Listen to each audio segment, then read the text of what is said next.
عورت کی بریسٹ کو چوسنے سے کیا فائدے حاصل ہوتے ہیں، جانیے آج کی ویڈیو میں۔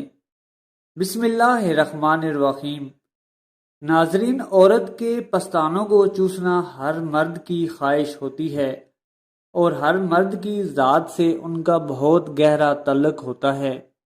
ہر شادی شدہ مرد کی یہ خواہش ہوتی ہے کہ وہ اپنی بیوی کے پستانوں کو ہاتھ لگائے، ان کے ساتھ کھیلے اور انہیں چوسے۔ اس طرح کرنے سے عورت تیار ہوتی ہے اور مرد کی جنسی لذت میں اضافہ ہوتا ہے۔ عورت کو گرم کرنا چاہتے ہیں تو پہلے اس کے پستانوں کے ساتھ کھیلیں، اور یہ ہر شادی شدہ عورت کی بھی دلی خواہش ہوتی ہے کہ مرد انٹر کورس کرنے سے پہلے اس کے پستانوں کو چوسے۔ پستان چوسنا مرد کے لیے بہت زیادہ فائدہ مند ہوتا ہے، کیونکہ ایسا کرنے سے وہ بھی گرم ہو جاتا ہے اور اس کی جنسی خواہش پہلے سے کئی گنا بڑھ جاتی ہے۔ یہ بات ذہن میں رہے کہ شوہر کے لیے اپنی بیوی کے پستانوں کو منہ میں لینا اور چوسنا جائز ہے، البتہ اگر پستانوں سے دودھ نکلنے کا اندیشہ ہو تو پھر منہ میں ڈالنے سے گریز کرنا چاہیے اور صرف اوپر اوپر سے کھیلنا چاہیے، کیونکہ بیوی کا دودھ پینا حرام ہے۔ البتہ بیوی کا پستان چوستے وقت اگر نادانستہ منہ میں دودھ کا مزہ محسوس ہو تو اس سے نکاح پر کوئی اثر نہیں پڑے گا، مگر اس بات کا اندیشہ ہو کہ چوستے وقت منہ میں دودھ آئے گا تو پھر اعتراض کرنا چاہیے، کیونکہ دودھ کا ایک قطرہ بھی مرد کے لیے حرام ہے۔ اگر غلطی سے منہ میں چلا جائے تو نگلنے کی بجائے تھوک دینا چاہیے۔ ہم بستری کے دوران اگر شوہر اپنی بیوی کا پستان چوس لے اور دودھ منہ کے اندر چلا جائے تو بھی نکاح برقرار رہے گا، مگر ایسا کرنا فعل مکروہ کہلائے گا۔ یہ بات ذہن میں رہے کہ رضاعت اس وقت ثابت ہوتی ہے جب دودھ یا پستان چوسنے والی کی عمر 2 سال یا اس سے کم ہو۔ 2 سال کے بعد بچے کا دودھ پینا بھی ٹھیک نہیں ہے۔ اگر کوئی عورت کسی مرد کو دودھ پلایا بیٹا بنانے کی غرض سے اپنا پستانوں کا دودھ پلا دے تو یہ بھی جائز عمل نہیں ہے، اور یہ خیال کرنا بھی قطعاً غلط ہے کہ اب آپ کا شوہر آپ کا بیٹا بن چکا ہے۔ اگر ایسا خیال ذہن میں آئے تو اس شیطانی وسوسے کو پرے جھٹک دیں، اس سے آپ کے نکاح پر کوئی اثر نہیں پڑا اور وہ بدستور قائم ہے۔ شیطانی وسوسوں میں آ کر اپنے گھر کا سکھ اور چین برباد نہ کریں، بس اپنے خاوند کو احتیاط کرنے کا کہیں۔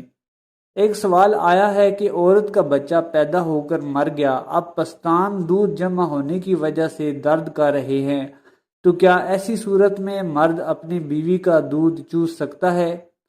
اگرچہ میری نظر میں سوال پوچھنے کا انداز درست نہیں، یہ ہو سکتا ہے کہ وہ جو کچھ پوچھنا چاہتے تھے اس کو صحیح طرح سے بیان نہیں کر سکے۔ بچہ پیدا ہونے کے بعد مر گیا تو صبر کریں اور درد کو برداشت کرنے کی کوشش کریں۔ جب بچے نے پستانوں کو منہ ہی نہیں لگایا تو کچھ ٹائم کے بعد یہ درد خود بخود ہی ختم ہو جائے گا۔ ایمان کو خراب کرنے سے درد برداشت کرنا زیادہ بہتر ہے، اور ویسے بھی یہ اتنا زیادہ درد نہیں ہوتا کہ برداشت نہ کیا جا سکے۔ اگر آپ سمجھتے ہیں کہ درد ناقابل برداشت ہے تو کسی دائیا یا کسی لیڈی ڈاکٹر سے رجوع کریں، تو انشاءاللہ اس کا کوئی نہ کوئی حل نکل آئے گا۔ لڑکی اپنی مسئلہ اپنی ساس یا والدہ سے بیان کرتے ہوئے شرمائے نہیں، وہ ضرور کوئی نہ کوئی اچھا مشورہ دیں گے۔ پستانی ہم بستری یا پستانی جمع کرنا کیسا ہے؟ یہ ایک ایسا جنسی عمل ہوتا ہے جس میں مرد اپنا عضو تناسل شرمگاہ میں داخل کرنے کی بجائے عورت کے پستانوں کے درمیان داخل کرتا ہے۔ عموماً ایسا عمل ہم بستری کرنے سے پہلے بوس و کنار کے درمیان میں کیا جاتا ہے اور جائز عمل ہے، ایسا کیا جا سکتا ہے۔ بعض عورتیں بچے کو دودھ پلانے کے ٹائم یا حیض شروع ہونے سے کچھ پہلے چھاتیاں نرم اور بڑی ہو کر لٹک جانے کی وجہ سے پریشان ہو جاتی ہیں۔ حیض ختم ہوتے ہی چھاتی واپس اپنی جگہ پر آ جاتی ہے۔ مینسز کے بعد چھاتیوں کے ٹشو لچکیلے ہو جاتے ہیں اور پہلے جیسے سخت نہیں رہتے۔ اس لیے ہاتھ لگانے پر نرم محسوس ہوتے ہیں۔ ایسی کون سی جسمانی تبدیلیاں ہیں جن پر نظر رکھنا ضروری ہے؟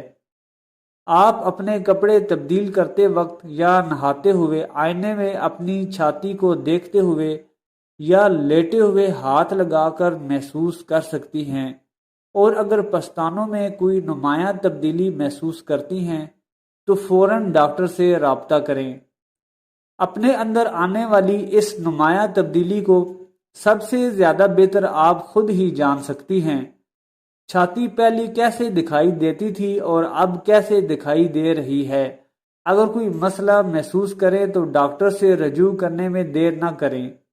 یہ بات ذہن میں رہے کہ زیادہ تر سب عورتیں اس عمل سے گزرتی ہیں، اور چھاتیوں میں رونما ہونے والی تبدیلیاں عموماً مفید اور غیر نقصان دہ ہوتی ہیں۔ کچھ تبدیلیاں ایسی ہوتی ہیں جن کو مد نظر رکھنا ضروری ہے، مثلاً چھاتی کی شیپ یا آؤٹ لائن، چھاتی کی جسامت میں تبدیلی، چھاتی کا اندر کی طرف کھنچ جانا، چھاتی پر نمایاں ابھار کا پیدا ہو جانا وغیرہ ایسی علامات ہیں جو کہ ظاہر ہو سکتی ہیں۔ اگر اس کے ساتھ ساتھ درد بھی ہو رہا ہو، خصوصاً نپل کی شکل میں تبدیلی، اس کے ارد گرد خارش کا ہونا یا نپل میں سے غیر ضروری مواد کا بہنا اور سوج جانا، ایسی علامات ہیں جو کہ ظاہر ہونے کی صورت میں فوراً ڈاکٹر سے رجوع کرنا چاہیے۔ دعا ہے کہ اللہ پاک ہم سب کو صحت کاملہ عطا فرمائے اور ہمیں اپنے بتائے ہوئے طریقوں کے مطابق زندگیاں گزارنے کی توفیق عطا فرمائے، آمین۔